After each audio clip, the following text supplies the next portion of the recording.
Amém? Deus abençoe, pode se assentar, gente. Você que nos acompanha pelas redes sociais, nós temos o canal do YouTube BBR, Oswaldo Lobo, e também pela Gospel FM 89,3, a número no rádio do sul do Brasil. Nós estamos todos os dias das 7 às 8 da manhã ministrando vida para o teu coração, amém? Hoje, interessante, quando a gente fala sobre segredos e maneira como Deus faz alianças, algumas delas são espalhafatosas, outras são celebradas em momentos, em ritos muito singulares. Hoje eu quero trazer para vocês algo que Deus tem mexido comigo durante algum tempo, sobre algum personagem bíblico, mas que ele é carregado de heroísmo. Ele é chamado de um dos heróis da Bíblia, por causa dos seus feitos, que se acumulam de maneira a se multiplicar, mas ele tem um final absolutamente trágico. É uma história que algumas pessoas, e a maioria de nós que nasceu ou viveu em ambiente cristão, consegue olhar para ele e falar assim: eu tenho uma ideia de quem foi esse homem, mas não conhece a intimidade das realizações dele, a maneira como ele acabou se prejudicando e machucando todo mundo. Diz assim a palavra de Deus: certo homem de Zorá, chamado Manoá, da clã da tribo de Dan, tinha mulher estéril. Certo dia o anjo do Senhor apareceu a ela e lhe disse: você é estéril, não tem filhos, mas engravidará e dará à luz um filho. Todavia, tenha cuidado, não beba vinho nem outra bebida fermentada, e não coma nada impuro, e não se passará navalha na cabeça do filho que você vai ter, porque o menino será nazireu, consagrado a Deus desde o nascimento. Ele iniciará a libertação de Israel das mãos dos filisteus. Vamos orar. Pai querido, nós queremos muito que o teu Espírito Santo ministre na nossa vida. Nós viemos aqui para ouvir sua voz. Nós te pedimos, Deus, que o Senhor consiga conectar as nossas vidas com a realidade bíblica e transforme a nossa história e não nos deixe cair nas tentações que são apresentadas, que são enviadas, que são sedutoras nas nossas vidas, em nome de Jesus. Amém. Certo homem de Zorá, chamado Manoá, eles viviam num tempo de opressão. Havia um povo colado ali à tribo de Dan, perto do deserto de Beersheba, mais ou menos centro-sul de Israel, que oprimia aquele povo. Era um povo estabelecido antes dos israelenses, dos judeus, chegarem na terra da prometida, na Palestina. E esse povo massacrava, mas também se misturava e trazia uma falsa adoração no meio do povo de Deus. Manoá não podia ter filhos. Quando hoje você decide não ter filhos, essa decisão ela é somente sua. E ela não traz nenhum tipo de vergonha ou segregação, não traz. É natural, nos dias de hoje, no modelo cultural de hoje, uma pessoa ter ou não ter filhos. O que fica, hoje a gente se assusta quando uma pessoa fala assim: quantos filhos você tem? 4, 5, 6? Porque no tempo do nosso pai, meu pai teve 6 filhos. Eu sou o 02 de uma família de 6. E quando você olha para trás, você conhece histórias da sua avó, do seu avô. As crianças, não lembra disso? É que hoje não pode mais, mas lembra que você varreu o quintal? Eu varri quintal, gente. Hoje, se você manda a criança varrer quintal, gente, a vara da infância e da juventude vem em cima de você. Não é verdade? Lá em casa, mamãe tinha a vara da infância. Era uma vara que ficava atrás da porta do nosso quarto. Ela fechava a porta, estava lá os 10 mandamentos de Dona Inês. Ai de você, aquela vara ia cantar, ela nunca precisou bater na gente, mas a gente sabia que tinha a vara da infância. E tinha muitos filhos, então cada um ficava encarregado de alguma coisa. O banheiro, quem lava e limpa é um. Quem tinha aquele que coordenava.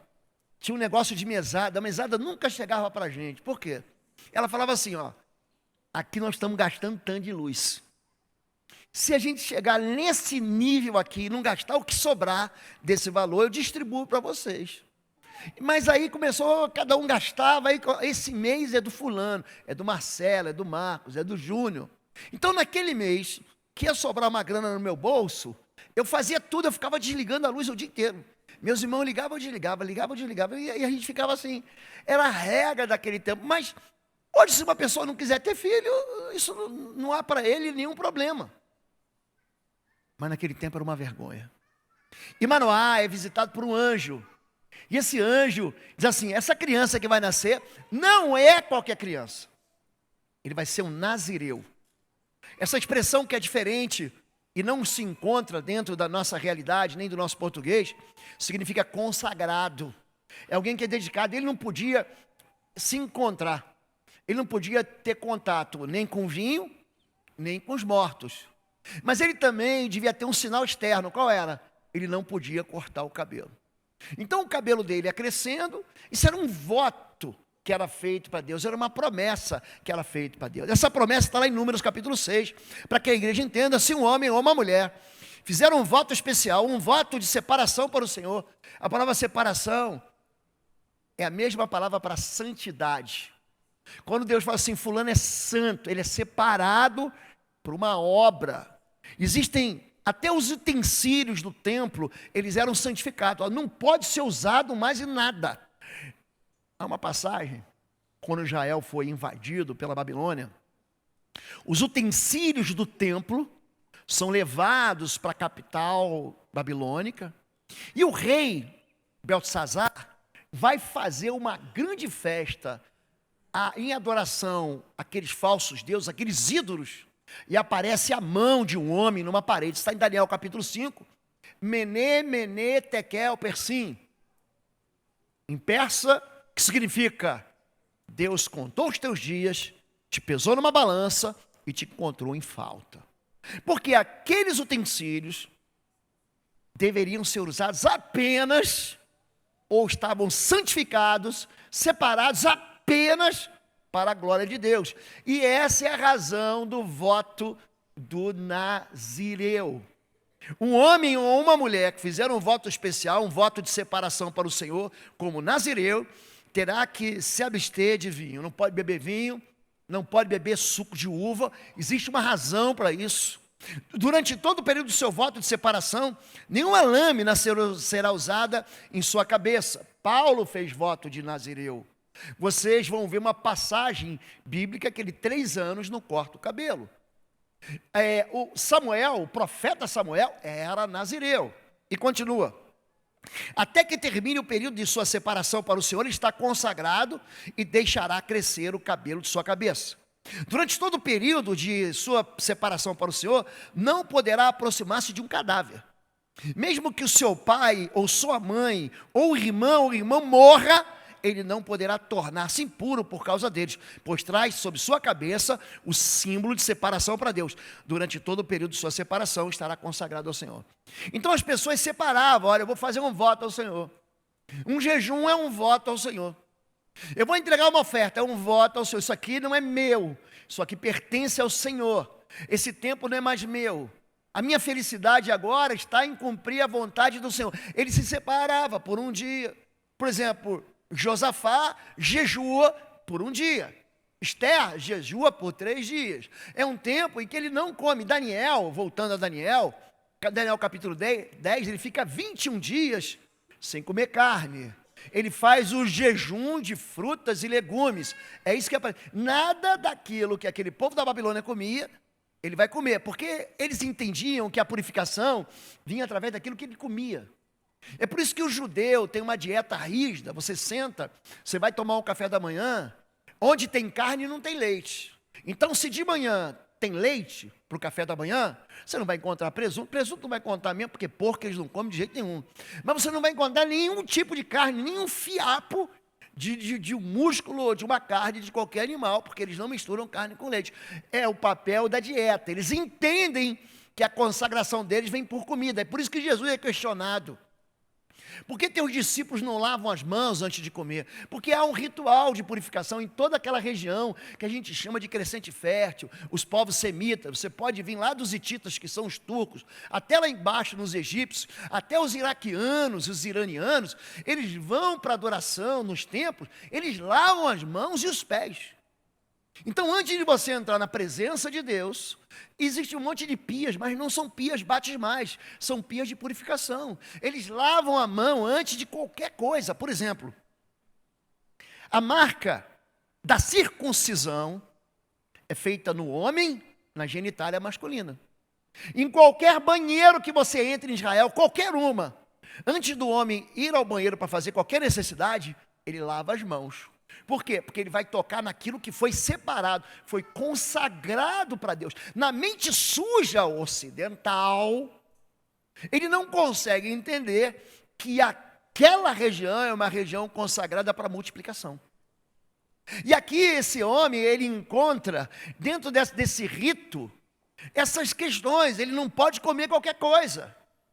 O que mata, Jesus vai dizer, não é o que entra na boca, mas é o que sai. Porque é aqui de dentro que estão os assassinatos, as maldições, os adultérios, está aqui dentro do homem. Só que coração na Bíblia, eu já ensinei para vocês alguma vez, é pensamento, não é sentimento.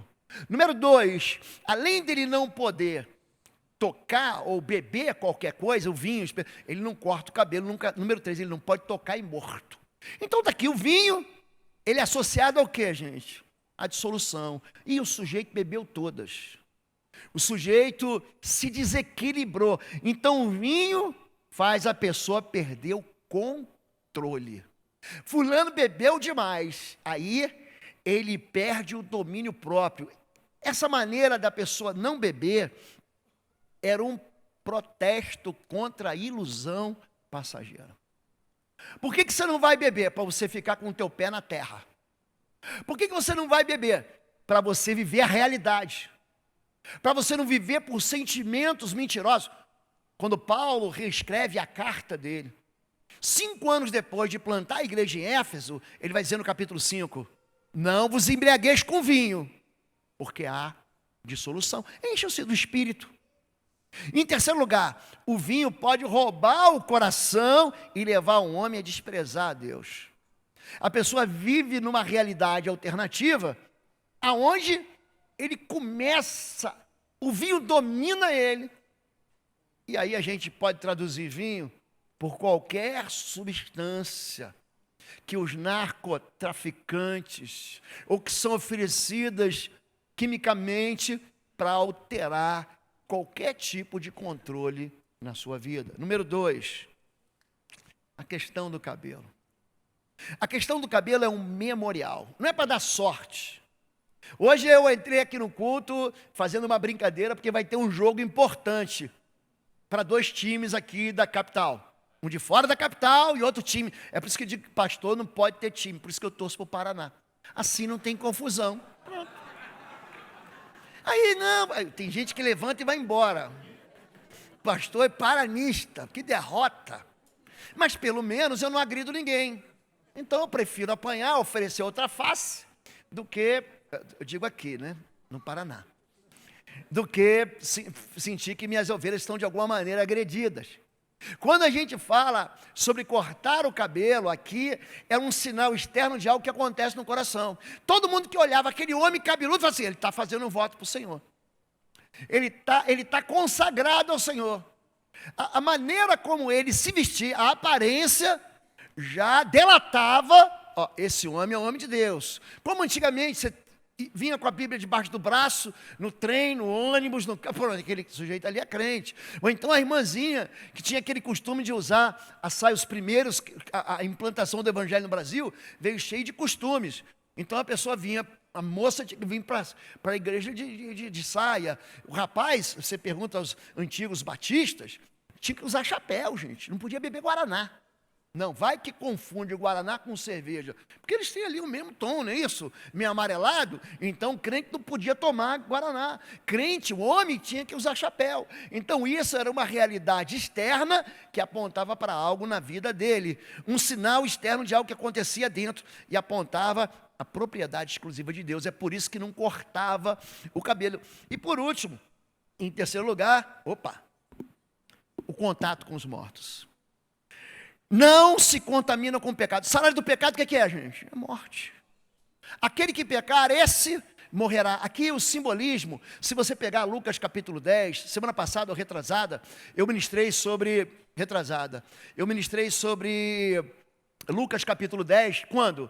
Quando o sacerdote e o levita encontram um homem que foi roubado, que foi deixado morto à beira do caminho, entre Jericó e Jerusalém. Por que eles não tocam naquele homem quase morto? Com medo de se contaminar. A lei dizia isso. Mas a lei estava apontando sobre coisas que viriam depois.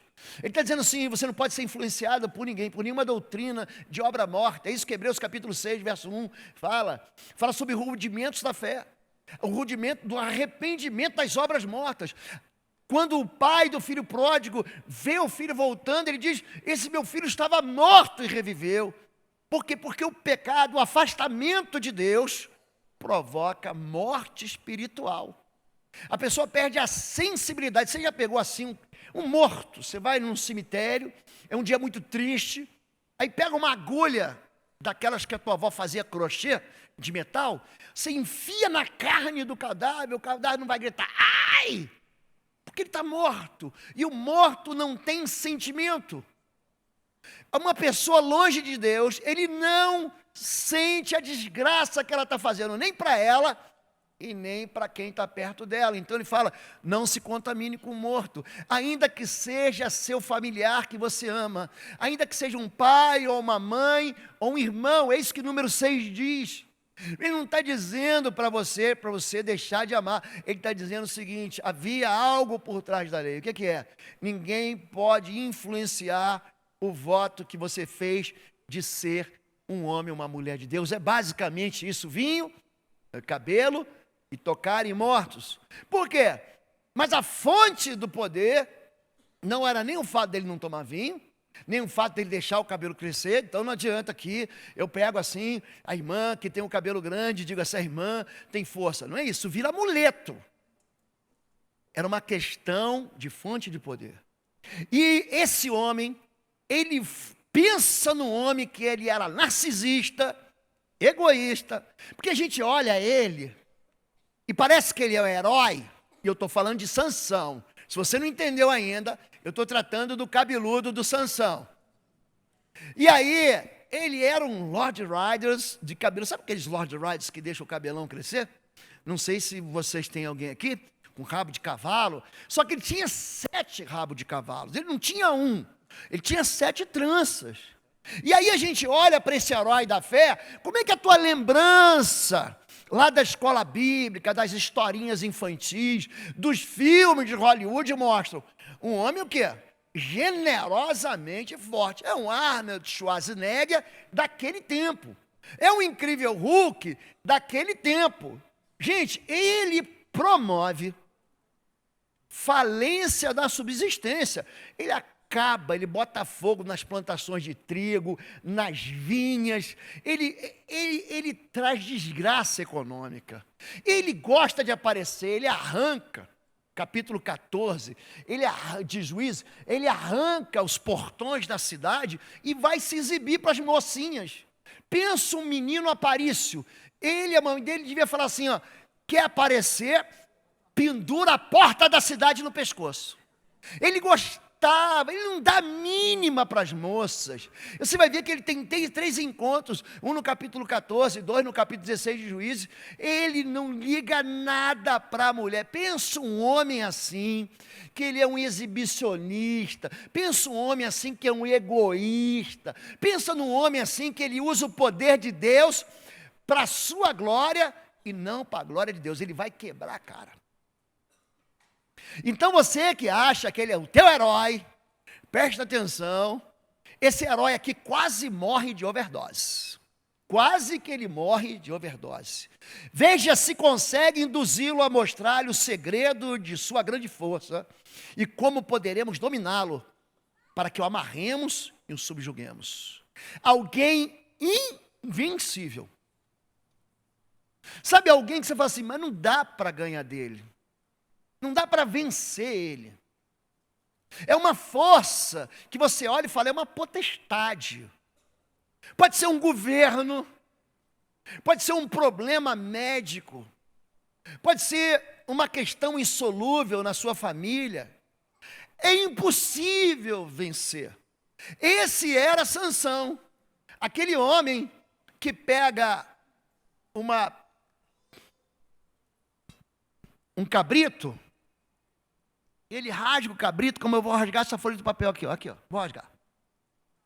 Ele rasga um cabrito ao meio. Qual é a fonte do meu poder? Qual é a fonte do teu poder? Jesus diz, recebereis poder e sereis minhas testemunhas em Jerusalém, em Judá, na Samaria, até os confins. Qual é a fonte das realizações sobrenaturais, ou até naturais, fora do contexto? É o Espírito de Deus.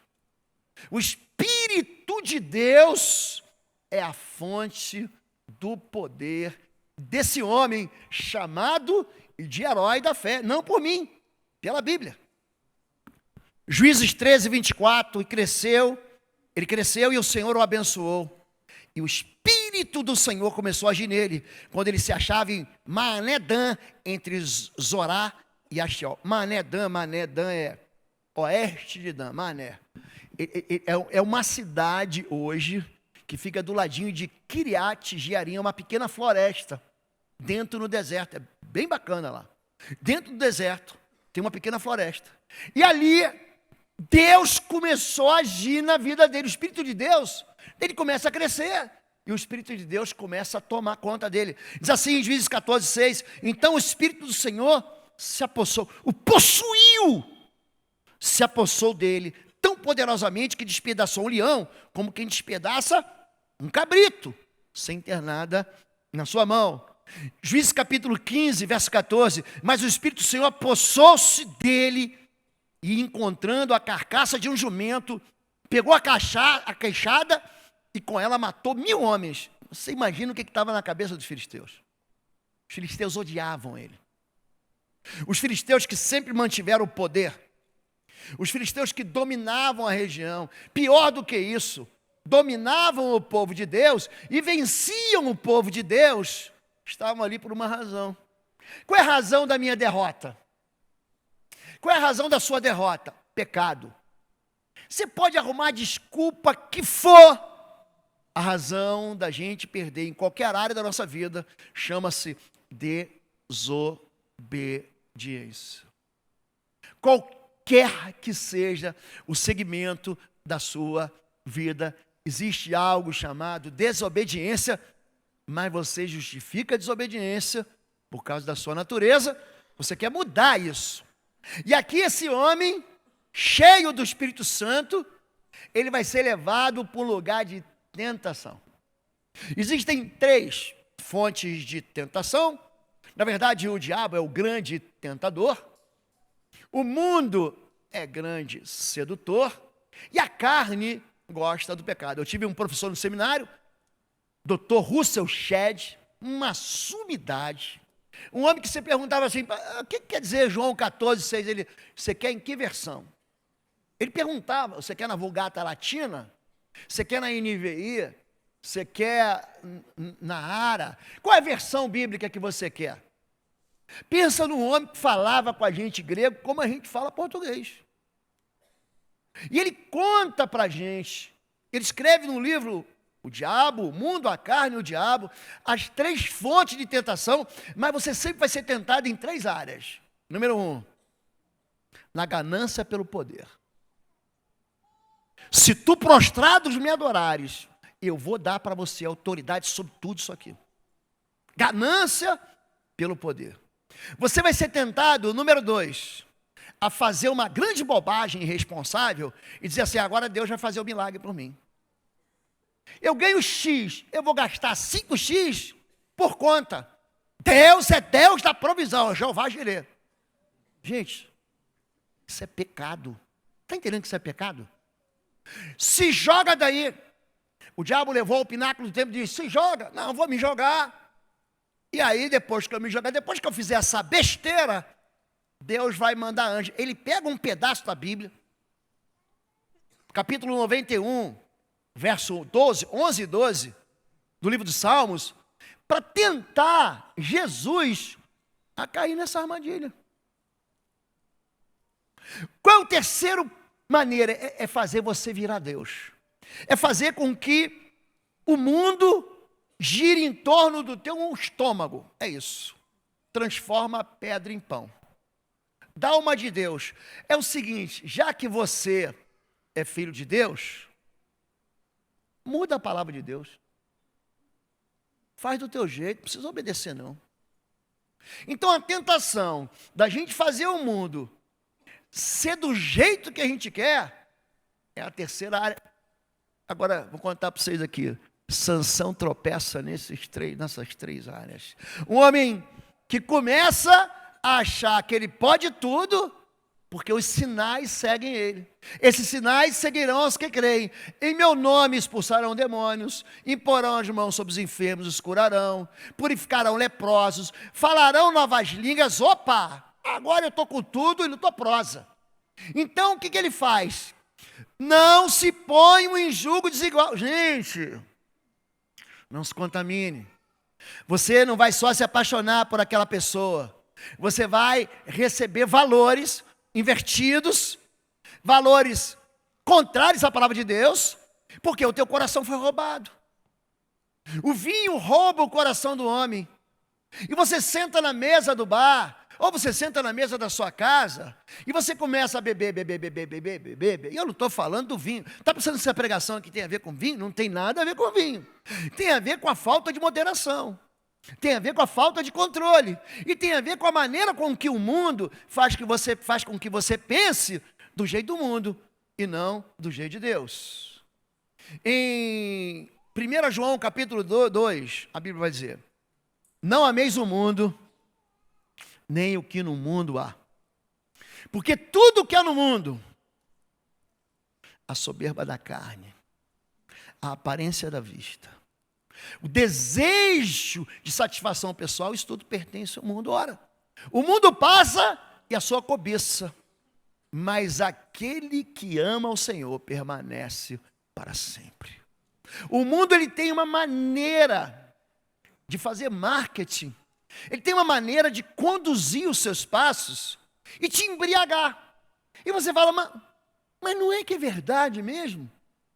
Então, a ausência do princípio faz com que a gente tome passos ou direções que vão trazer tragédia. E é isso que vai acontecer com Sansão.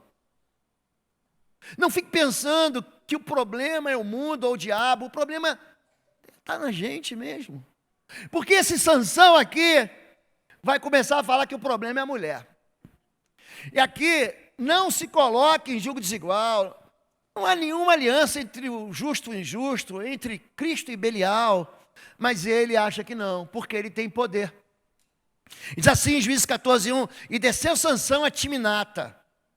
E vendo em Timinata uma mulher das filhas dos filisteus, subiu e declarou a seu pai e a sua mãe, e disse, vi uma mulher em Timinata das filhas dos filisteus, tomai-me por mulher. Quem fazia o casamento naquele tempo era o pai e a mãe.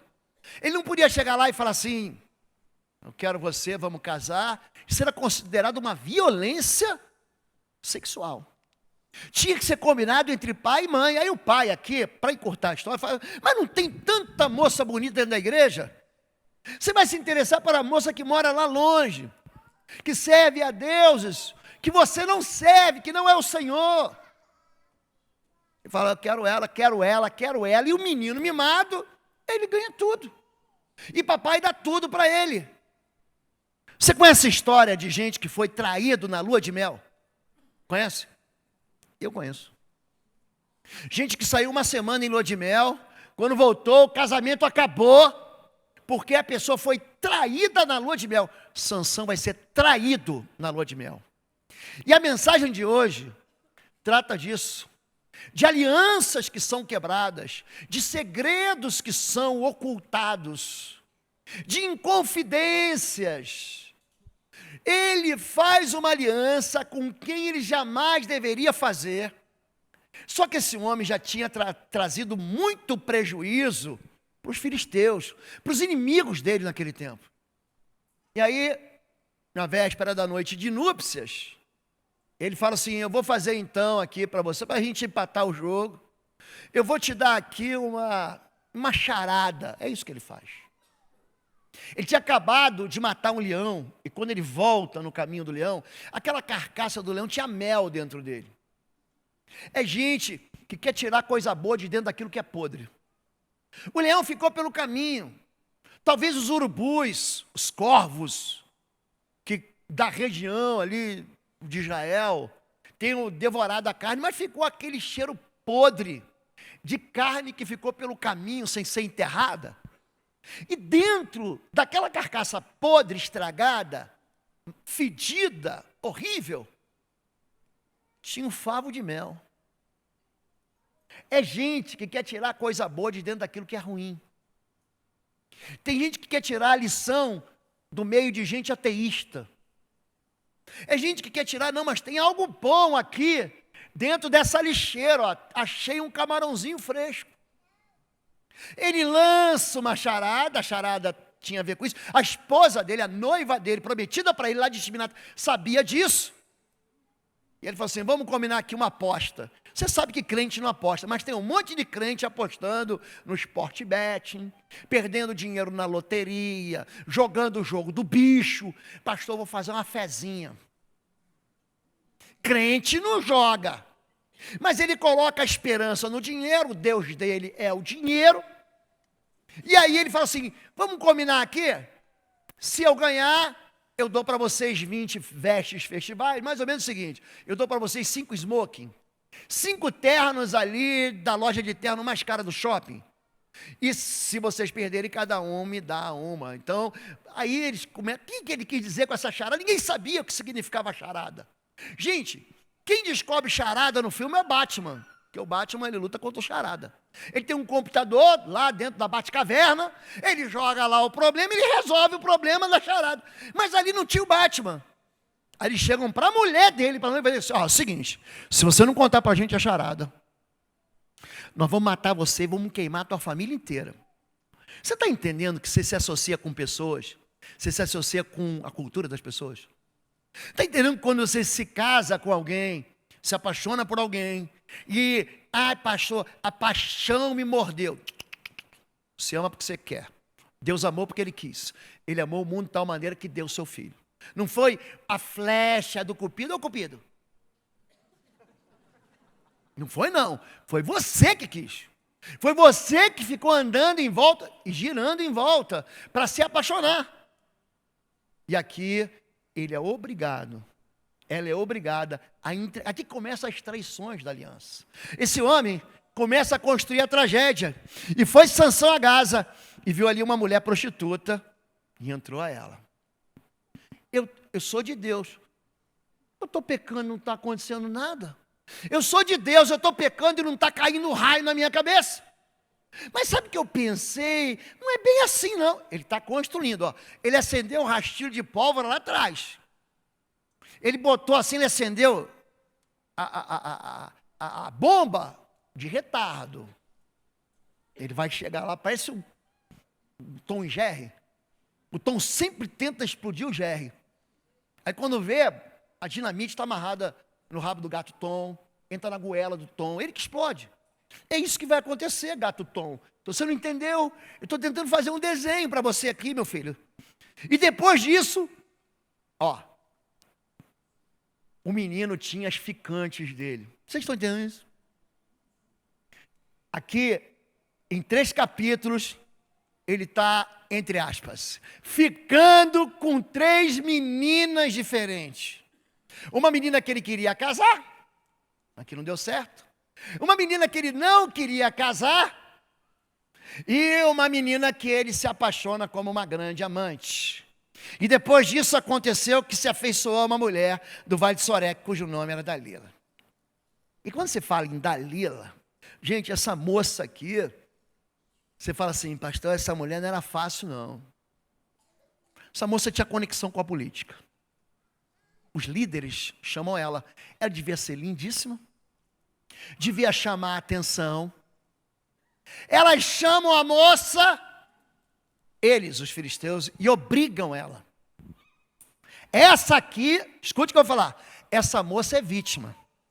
A impressão que a gente tem é que essa moça sai toda suja da história. Você, mulher, presta atenção nisso. E o Sansão sai ileso. Tadinho. Foi enganado pela inconfidência. Ele segreda, ele pega os segredos do coração dele, entrega para a moça, e a moça é o problema.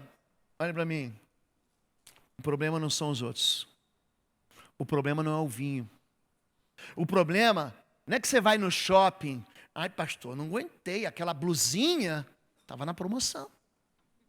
O inverno está acabando, você sabe que está acabando, porque ele nem chegou. Mas no shopping vai ter a promoção da bota. Aí você, pastor, eu não posso perder dessa marca aqui, pastor. Só que no ano que vem, você já tem outra moto de bota. Aí você já não usa mais, e ela vai ficando encostada, e você tem pena de doar aqui para o bazar da igreja, para a gente botar bota no pé do pessoal que não está andando descalço. Aqui, o que está acontecendo? A gente é muito esperto, desde criança, em colocar culpa naquele que a culpa é da serpente, a culpa é da mulher que me deste. A gente começa a transferir a responsabilidade que é nossa. Não, a culpa foi do vinho que eu bebi, essa marvada, essa cachaça, marvada da cachaça. Não, o problema não está nessas coisas, o problema está em nós. Diga assim, está em mim. Porque enquanto a gente achar que o problema está nas outras coisas, a gente vai continuar o quê? Ferindo a nós mesmos e ferindo o plano de Deus. Esse moço, ele tinha um plano para Deus, ou Deus tinha um plano para ele. Qual era o plano para ele? Para que ele fosse libertador de Israel. Foi a primeira passagem que a gente leu, foi o primeiro versículo que eu li com vocês aqui em Juízes capítulo 13. Ele vai ser o libertador de Israel. Sabe o que ele faz? Ele aborta os sonhos de Deus. Eu vou te dar uma notícia hoje. Só você pode abortar os sonhos de Deus. Só você pode destruir os sonhos de Deus.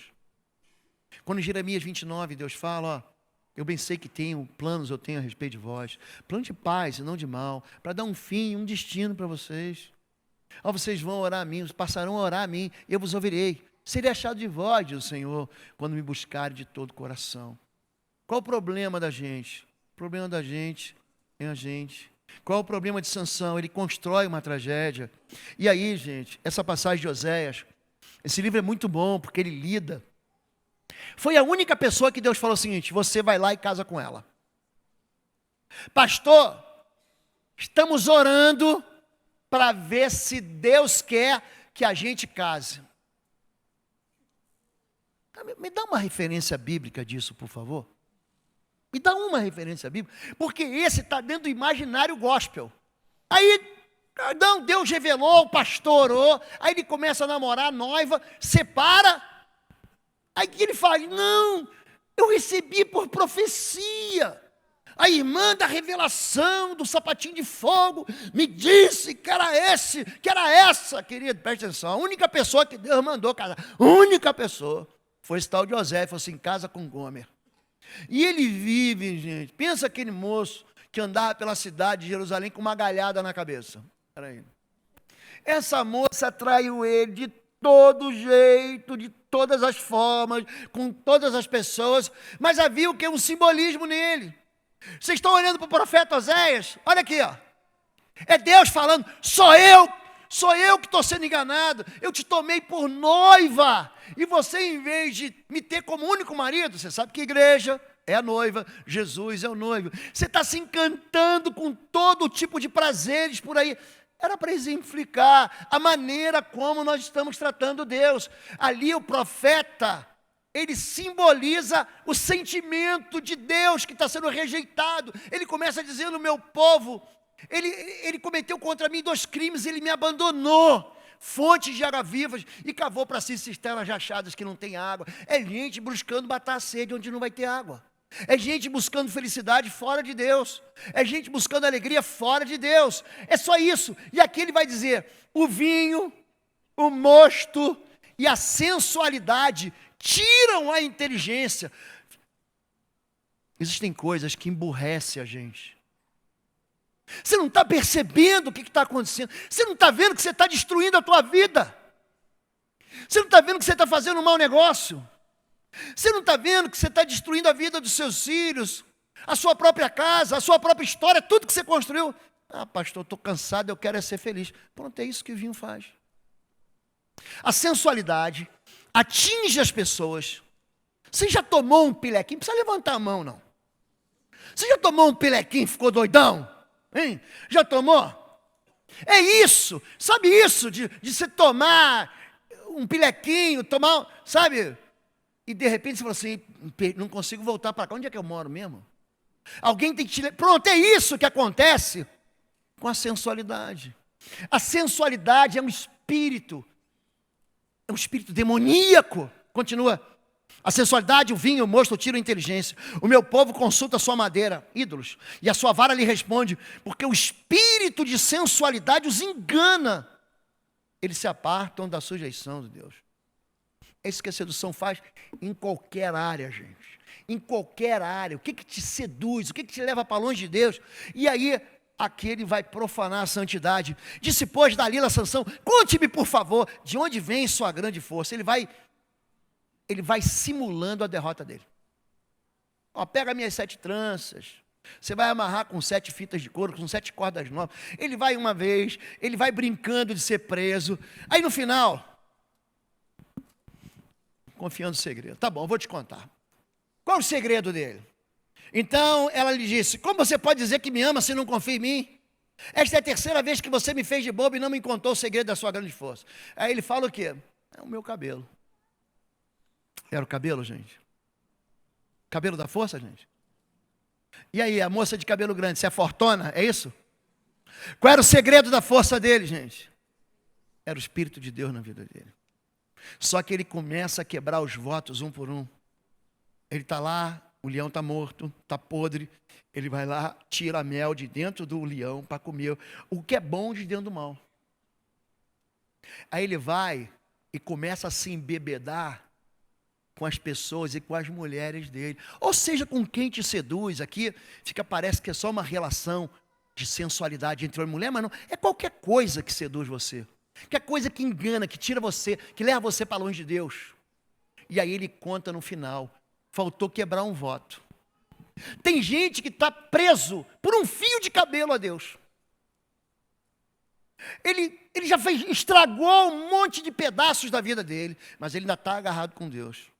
Aqui, ele solta a mão. Em vez dele, segura na mão de Deus, segura na mão de Deus. Aqui ele solta a mão de Deus e vai.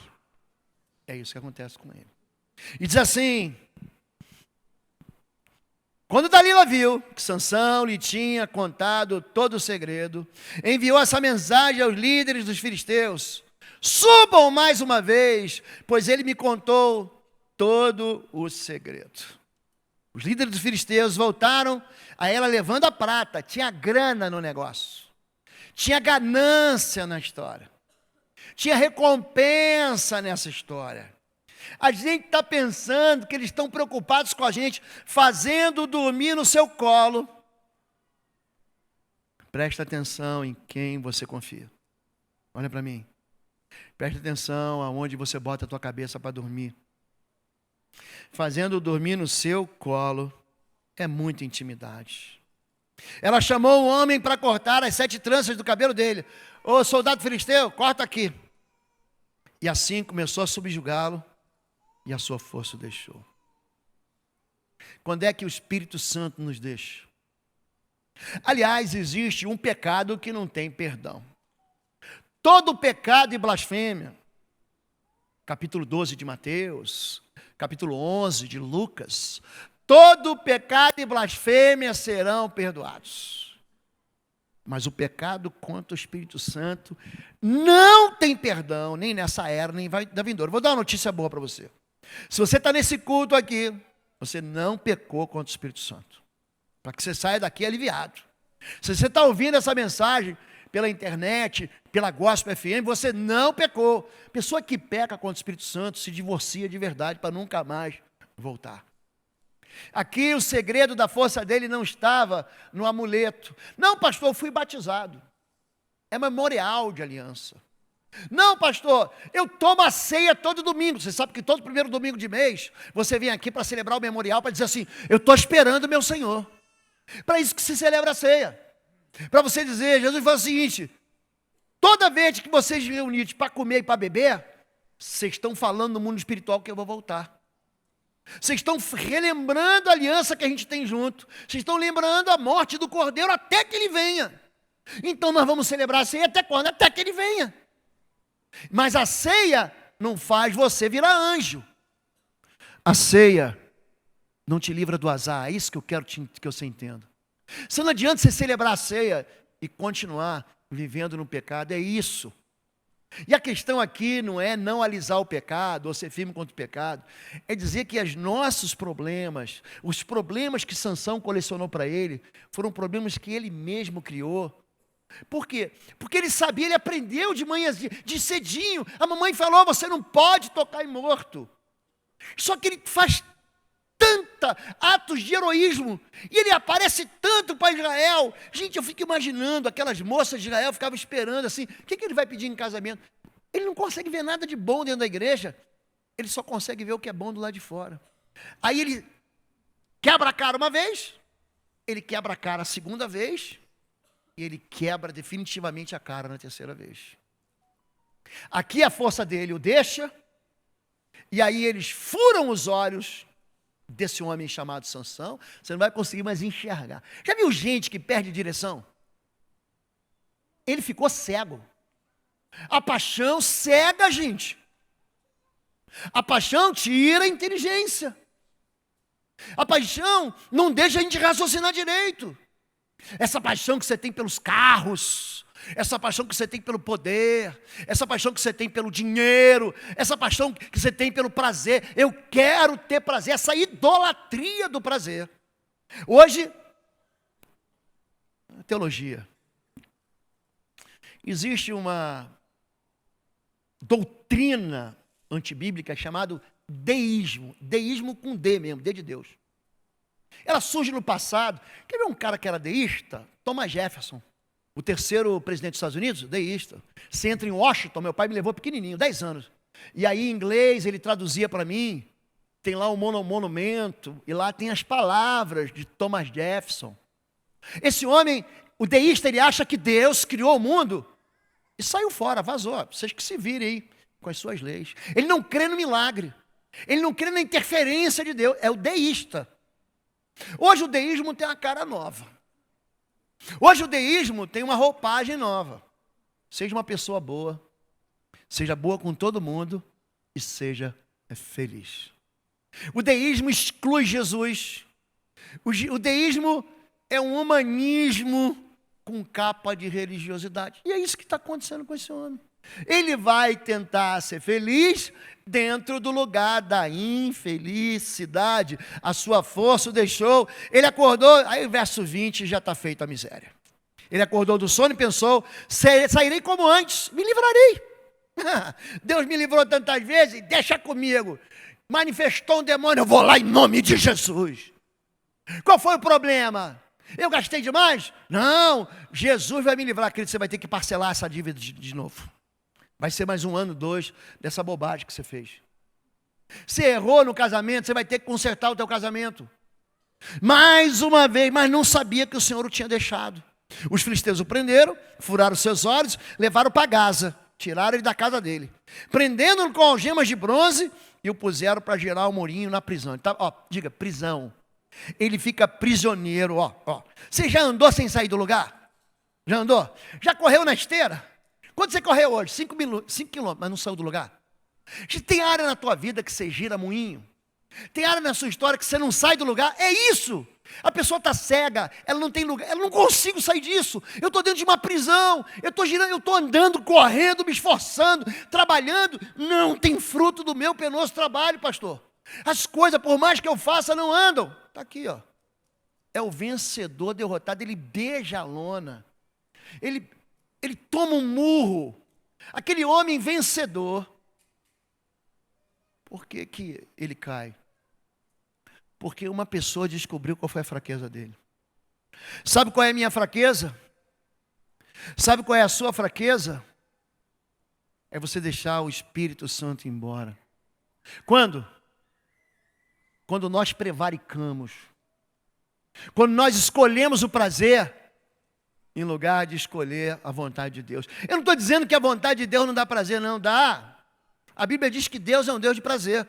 Esse é o meu filho amado que me dá prazer, Deus que fala. Onde está o seu Deus? O salmista não pergunta? Está fazendo o que lhe apraz. Foi Deus que colocou prazer na nossa carne. Só que o prazer, existe prazer que é só um atalho para a desgraça.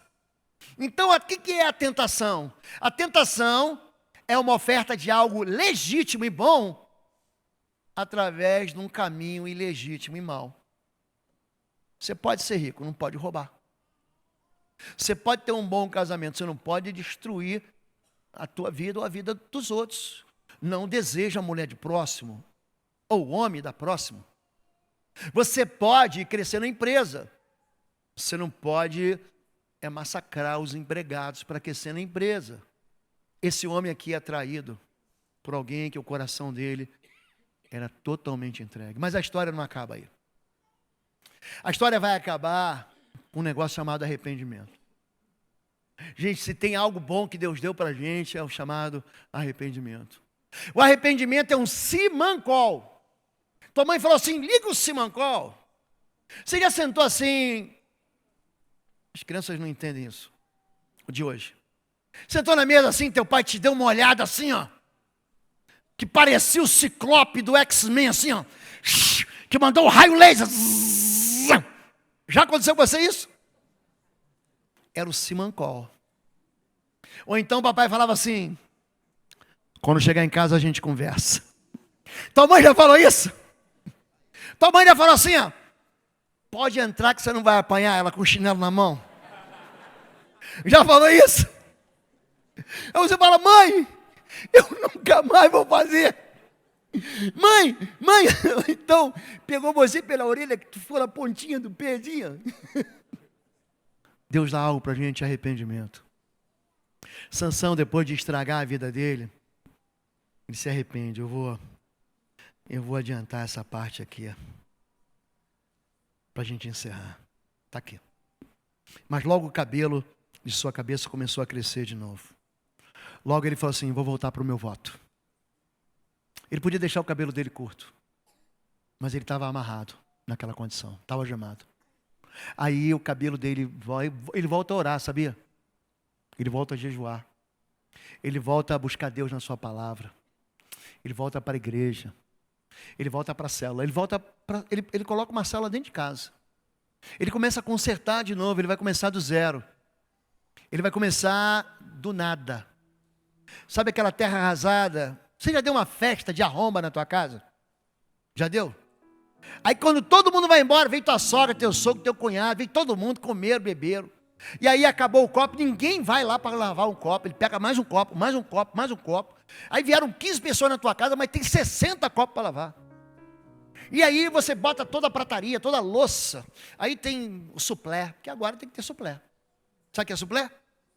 É aquele negocinho que vai por baixo do prato. Eu nem sabia que existia. E como é que a gente era pobre, gente? Suplé. Aí vem o prato. Aí vem o prato da entrada. Aí vem o prato principal. Vem o prato da sobremesa.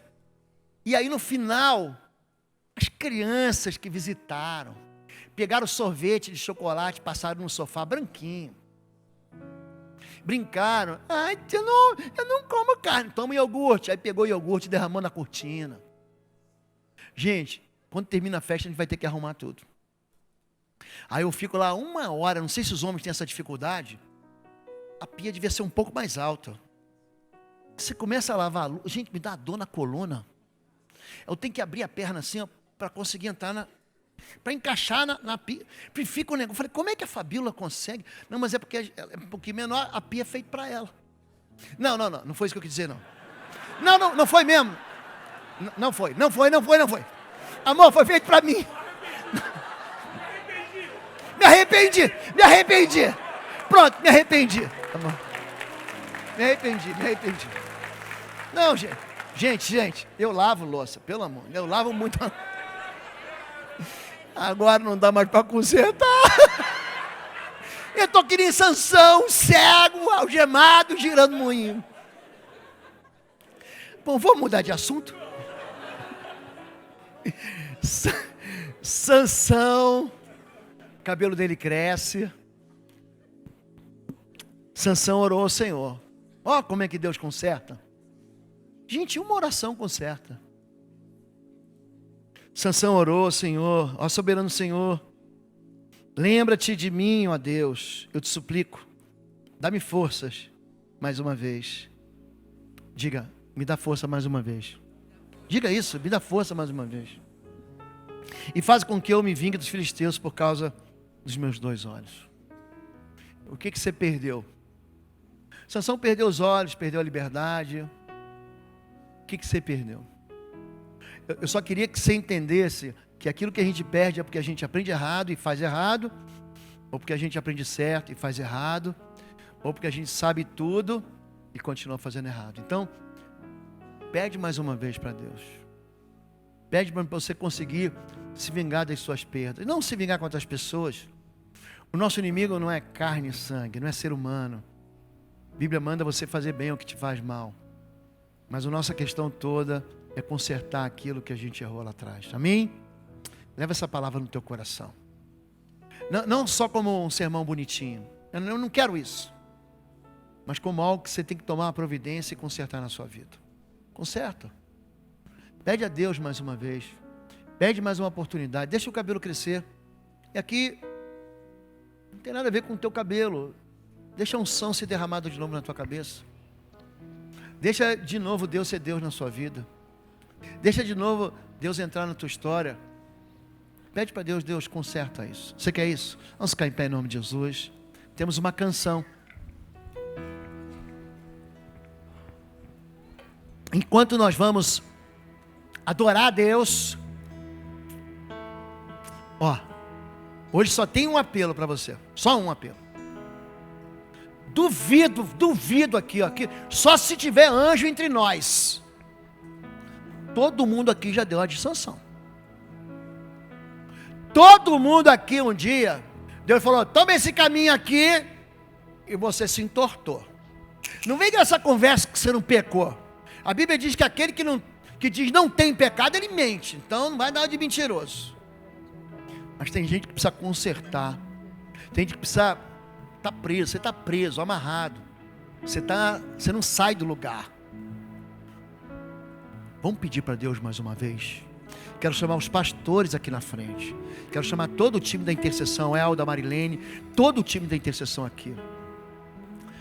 Vocês vão vir aqui, eles vão colocar a mão sobre a cabeça de vocês. Vão orar por vocês. Se você não tiver força para orar, pastor, não tem nem força para orar. Eu estou numa situação que eu não tenho força para orar. Eles vão orar por você. Amém? Então, durante a canção, você pode olhar para o lado, olha para o lado aí. Pergunta para a pessoa, você vai comigo lá na frente? Pergunta a pessoa. Você quer ir lá? Eu quero ir lá. Então, vem e traga a pessoa que está com você. Vamos cantar ao Senhor. E você pode vir à frente em nome de Jesus para a gente orar por você. Amém. Levanta a sua mão. Diz para Deus agora aí. Deus, traz o poder de novo. Você que deixou o Espírito de Deus. Você que expulsou o Espírito de Deus. Você que nem percebeu que o Espírito de Deus foi embora. Como Sansão. Diz para Deus, Deus, faz meu cabelo crescer de novo. Faz a tua unção crescer de novo. Faz o teu poder crescer de novo na minha vida, Deus. Pede para Deus te ensinar a se vingar de todo pecado, de todo inimigo, através de uma vida de santidade, através de uma vida de pureza, através de uma vida que se arrepende. Pede para Deus te dar força de novo, para você reconstruir sobre qualquer terreno arruinado. Deus, em nome de Jesus, a tua voz é tão clara, Senhor Deus. O Senhor nos ensina de uma maneira tão inteligente. Existe uma unção nesse lugar. Existe não apenas uma porção, mas um mergulhar do teu Espírito, o teu Espírito de poder, de virtude, de graça, nesse lugar, Pai. E nós queremos nos juntar a Sansão e pedir que o Senhor nos livre das algemas, Senhor Deus, da escuridão, da cegueira dos nossos olhos, desse lugar onde nós estamos aprisionados. Existem pessoas aprisionadas, girando moinhos em derrotas cíclicas na vida dos teus filhos. Pai, mais uma vez, libera do teu Espírito Santo sobre a vida dos teus filhos, o mesmo Espírito que essa manhã convenceu do pecado, da justiça e do juízo, o mesmo Espírito que ungiu a Jesus de Nazaré com o Espírito Santo e poder, o mesmo Espírito que estava sobre as águas, que pairava sobre as águas, o mesmo Espírito, o Espírito Santo que tomou a vida de Sansão, em nome de Jesus, Pai, nós te pedimos perdão, porque nós negociamos os valores eternos pelos prazeres desse mundo, mas hoje saímos daqui perdoados, saímos daqui com uma vida nova, saímos daqui com um tempo novo, saímos daqui com um coração cheio do Senhor. Nós nos consagramos, nós fazemos um voto contigo, de não te abandonar, e te pedimos do teu Espírito sobre nossas vidas, em nome de Jesus. Diz amém comigo. Diz amém, querido. Amém. Bom Retiro é o lugar para você. Quero convidar você. Baixa o aplicativo Bom Retiro.